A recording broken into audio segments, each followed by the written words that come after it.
Hello friends, welcome to Nisha cooking channel. ಇವತ್ತಿನ Sunday special recipe ಬಂದುಬಿಟ್ಟು farm ಕೋಳಿ ಸಾಂಬಾರು ಅಥವಾ ಮೊಟ್ಟೆ ಕೋಳಿ ಸಾಂಬಾರನ್ನ ಯಾವ ರೀತಿಯಾಗಿ ರುಚಿಯಾಗಿ ಮಾಡ್ಕೊಳ್ಳೋದು ಅಂತ ಹೇಳ್ಕೊಡ್ತಾ ಇದ್ದೀನಿ. ಇನ್ನು ಯಾರು ನನ್ನ ಚಾನಲ್ನ ಸಬ್ಸ್ಕ್ರೈಬ್ ಮಾಡ್ಕೊಳ್ಳದೆ ವಿಡಿಯೋನ ನೋಡ್ತಾ ಇದ್ದೀರಾ, ಪ್ಲೀಸ್ ಸಬ್ಸ್ಕ್ರೈಬ್ ಆಗಿ ಪಕ್ಕದಲ್ಲಿರೋ ಬೆಲ್ ಬಟನ್ನ ಕ್ಲಿಕ್ ಮಾಡಿಕೊಂಡು ಆಲ್ ಅಂತ ಸೆಲೆಕ್ಟ್ ಮಾಡ್ಕೊಳ್ಳಿ. ಇದರಿಂದ ನಾನು ಯಾವುದೇ ವಿಡಿಯೋ ಹಾಕಿದ್ರೂ ಫಸ್ಟ್ ನೋಟಿಫಿಕೇಷನ್ ನಿಮಗೆ ಬರುತ್ತೆ. ಅದರಿಂದ ನೀವೇ ಫಸ್ಟು ನನ್ನ ವಿಡಿಯೋನ ನೋಡ್ಬೋದು. ಇವಾಗ ವಿಡಿಯೋನ ಸ್ಟಾರ್ಟ್ ಮಾಡೋಣ. ಮೊದಲಿಗೆ ನಾನಿಲ್ಲಿ 1 kg ಫಾರಮ್ ಚಿಕನನ್ನು ತೊಗೊಂಡಿದ್ದೀನಿ. ಇದನ್ನು 2ರಿಂದ 3 ಸರ್ತಿ ಚೆನ್ನಾಗಿ ವಾಶ್ ಮಾಡಿ ಇಟ್ಕೊಂಡಿದ್ದೀನಿ. ನಂತರ ಇವಾಗ ಒಂದು ಪಾತ್ರೆಗೆ 2 ಟೇಬಲ್ ಸ್ಪೂನಷ್ಟು ಆಯಿಲ್ ಹಾಕ್ಕೊಳ್ಳಿ. ಆಯಿಲ್ ಬಿಸಿ ಆಗ್ತಿದ್ದಾಗೇ 3 ಮೀಡಿಯಮ್ ಸೈಜು ಈರುಳ್ಳಿನ ಹಾಕ್ತಾ ಇದ್ದೀನಿ. ನಂತರ ಇವಾಗ ಇದಕ್ಕೆ 3 ಗಡ್ಡೆಯಷ್ಟು ಬೆಳ್ಳುಳ್ಳಿ ಹೆಸಲು, ಹಾಗೆ 1 ಇಂಚಿನಷ್ಟು 2 ಪೀಸು ಶುಂಠಿನ ಹಾಕ್ಕೊಳ್ತಾ ಇದ್ದೀನಿ. ನೆಕ್ಸ್ಟು ಈರುಳ್ಳಿ ಕಲರ್ ಸ್ವಲ್ಪ ಚೇಂಜ್ ಆಗಬೇಕು, ಅಲ್ಲಿವರೆಗೂ ಕೂಡ ನಾವು ಇದನ್ನು ಫ್ರೈ ಮಾಡ್ಕೊಳ್ಬೇಕಾಗತ್ತೆ. ನೋಡಿ, ಈರುಳ್ಳಿ ಕಲರು ಈ ರೀತಿಯಾಗಿ ಚೇಂಜ್ ಆಗಿದೆ. ಇವಾಗ ಇದಕ್ಕೆ ನಾನು ಒಂದು ದೊಡ್ಡ ಸೈಜ್ದು ಟೊಮೊಟೊನ ಹಾಕ್ಕೊಳ್ತಾ ಇದ್ದೀನಿ. ನಂತರ ಅರ್ಧ ಟೇಬಲ್ ಸ್ಪೂನಷ್ಟು ಸೋಂಪು, ಅರ್ಧ ಟೇಬಲ್ ಸ್ಪೂನ್ ಗಸಗಸೆ, 1 ಏಲಕ್ಕಿ, 2 ಲವಂಗ, 1 ಪೀಸು ಚಕ್ಕೆನ ಸೇರಿಸ್ಕೊಳ್ತಾ ಇದ್ದೀನಿ. ಇಷ್ಟನ್ನು ನಾವು ನೀಟಾಗಿ ಮಿಕ್ಸ್ ಮಾಡ್ಕೊಳ್ಬೇಕು. ಟೊಮೊಟೊ ಸ್ವಲ್ಪ ಸಾಫ್ಟ್ ಆಗಬೇಕು, ಅಲ್ಲಿವರೆಗೂ ಕೂಡ ನಾವು ಇದನ್ನು ಫ್ರೈ ಮಾಡ್ಕೊಳ್ಬೇಕು. ಮಸಾಲೆನ ಜಾಸ್ತಿ ಸೇರಿಸ್ಕೊಳ್ಬಾರ್ದು, ಜಸ್ಟ್ ಇದನ್ನು ಸಾಫ್ಟ್ ಆಗೋವರೆಗೂ ಫ್ರೈ ಮಾಡ್ಕೊಳ್ಬೇಕು. ನೋಡಿ, ಈ ರೀತಿಯಾಗಿ ಫ್ರೈ ಮಾಡ್ಕೊಳ್ಬೇಕಾಗತ್ತೆ.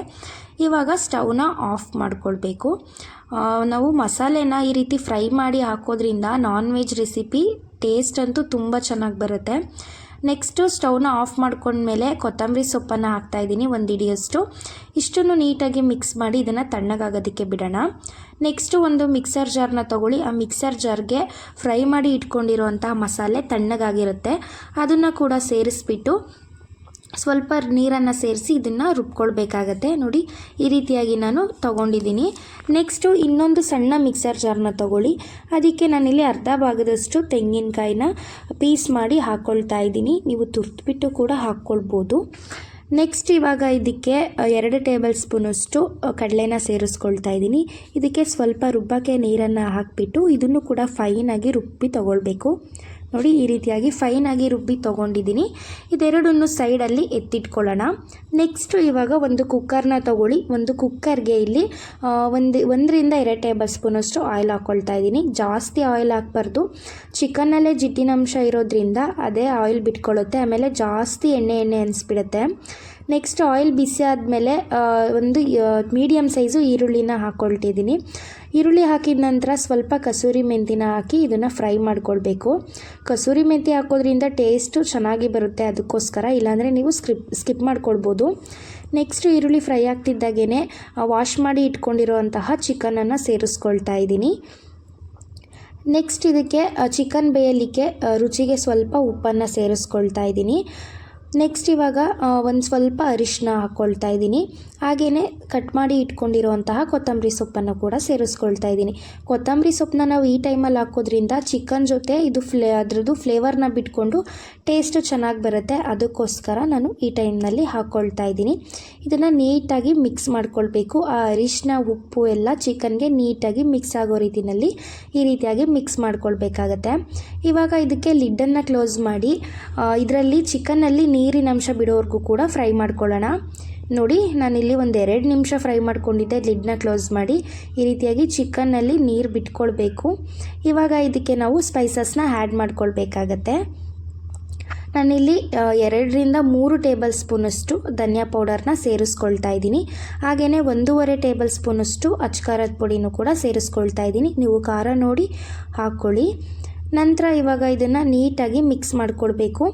ಈ ರೀತಿ ನಾವು ಸ್ಪೈಸಸ್ನ ಚಿಕನ್ಗೆ ಡೈರೆಕ್ಟಾಗಿ ಹಾಕೋದ್ರಿಂದ ಚಿಕನ್ಗೆ ಉಪ್ಪು ಖಾರ ಎಲ್ಲ ನೀಟಾಗಿ ಹಿಡಿಯುತ್ತೆ. ಸಾಂಬಾರಲ್ಲಿ ತುಂಬಾ ಚೆನ್ನಾಗಿರುತ್ತೆ. ಪೀಸಸ್ ಅಂತೂ ಉಪ್ಪು ಖಾರ ಎಲ್ಲ ನೀಟಾಗಿ ಹಿಡ್ದಿರುತ್ತೆ. ನೋಡಿ, ಇದನ್ನು ನೀಟಾಗಿ ಮಿಕ್ಸ್ ಮಾಡ್ಕೊಳ್ಬೇಕಾಗತ್ತೆ ನಾವು. ಕಲರ್ ಕೂಡ ಚೆನ್ನಾಗಿ ಬರುತ್ತೆ ಸಾಂಬಾರ್ದು, ಅದಕ್ಕೋಸ್ಕರ.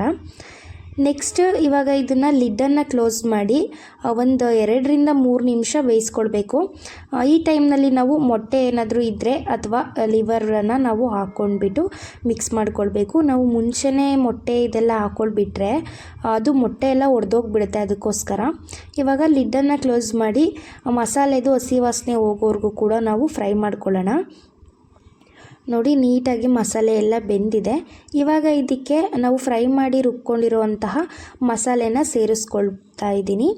ನೆಕ್ಸ್ಟ್ ಕಾಯಿ ಮತ್ತು ಕಡಲೆನ ರುಬ್ಕೊಂಡಿದ್ವಲ್ಲ ಆ ಮಸಾಲೆನೂ ಕೂಡ ನಾನು ಸೇರಿಸ್ಕೊಳ್ತಾ ಇದ್ದೀನಿ. ನಾನಿಲ್ಲಿ ಒಟ್ಟಿಗೆ ಹಾಕ್ತಾ ಇದ್ದೀನಿ. ಈ ಮಸಾಲೆಯನ್ನು ನಾನು ಫ್ರೈ ಮಾಡ್ಕೊಳ್ತಾ ಇಲ್ಲ, ಯಾಕೆಂದರೆ ನಾನು ಫ್ರೈ ಮಾಡೇ ಮಸಾಲೆ ರುಬ್ಬಿರೋದ್ರಿಂದ. ಹಾಗೆಯೇ ಎರಡು ಮಸಾಲೆನೂ ಕೂಡ ಒಟ್ಟಿಗೆ ಹಾಕ್ಕೊಳ್ತಾ ಇದ್ದೀನಿ. ಇದನ್ನು ಇವಾಗ ಮಿಕ್ಸ್ ಮಾಡ್ಕೊಳ್ಳೋಣ. ನೋಡಿ, ನೋಡ್ತಾ ಇರ್ಬೋದು ನೀವು ಎಷ್ಟು ಚೆನ್ನಾಗಿ ಬರ್ತಾ ಇದೆ ಅಂದ್ಬಿಟ್ಟು. ಕಲ್ಲರು ಕೂಡ ತುಂಬ ಚೆನ್ನಾಗಿ ಬಂದಿದೆ, ಟೇಸ್ಟ್ ಕೂಡ ಅಷ್ಟೇ ರುಚಿಯಾಗಿ ಇರುತ್ತೆ. ನೋಡಿ, ಇವಾಗ ಇದನ್ನು ನೀಟಾಗಿ ಮಿಕ್ಸ್ ಮಾಡಿಕೊಂಡು ಆಗಿದೆ. ಇವಾಗ ಇದಕ್ಕೆ ನೀವು ಕನ್ಸಿಸ್ಟೆನ್ಸಿ ನೋಡಿಬಿಟ್ಟು ನೀರನ್ನು ಸೇರಿಸ್ಕೊಳ್ಳಿ. ಇಲ್ಲಿ ಈ ಕನ್ಸಿಸ್ಟೆನ್ಸಿನಲ್ಲಿ ನೀರನ್ನು ಸೇರಿಸ್ಕೊಂಡಿದ್ದೀನಿ.